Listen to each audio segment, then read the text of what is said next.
said before, and I'll say it again, that I am a slut for fun facts. Last week I dropped a little fun nugget that insects don't have lungs. I think I said that bugs don't have lungs, and that's not technically true because I guess scorpions and spiders have these things called book lungs, but that's a different thing. Maybe I'll talk about that later if you care.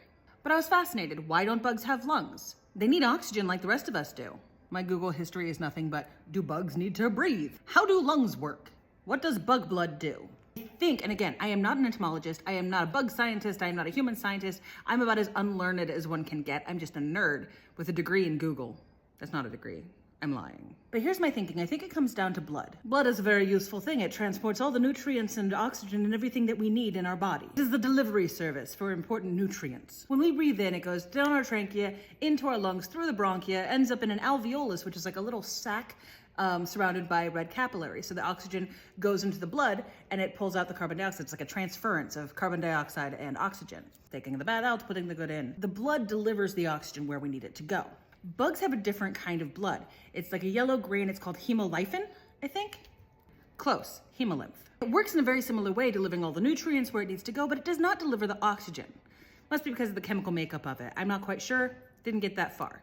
But it delivers everything but oxygen. So what bugs have are these things called spiracles. They're holes down the length of their body. Think like a harmonica. Am I miming playing a praying mantis like a harmonica right now?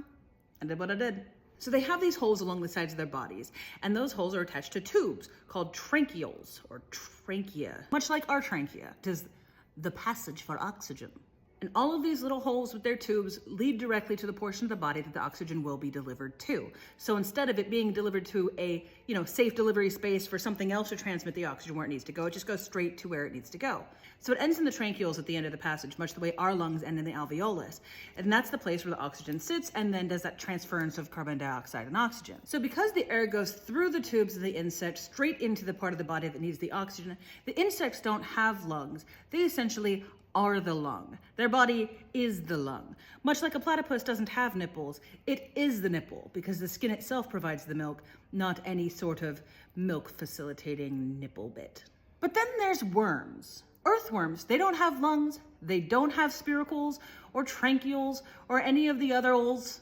They've got mucus. Worms are just covered in mucus. Their mucus is the alveolus. Their mucus is the tranquiole. The mucus surrounding an earthworm is where the transference of oxygen and carbon dioxide happens. If anyone asks, a worm breathes through its skin, because that's kind of true.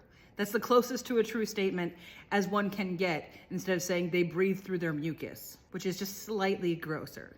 It's all weird. So there you go, your fun fact of the day. Now you can tell people that insects are lungs, worms breathe through their mucus, and platypus are nipples. I love your faces, have a beautiful day.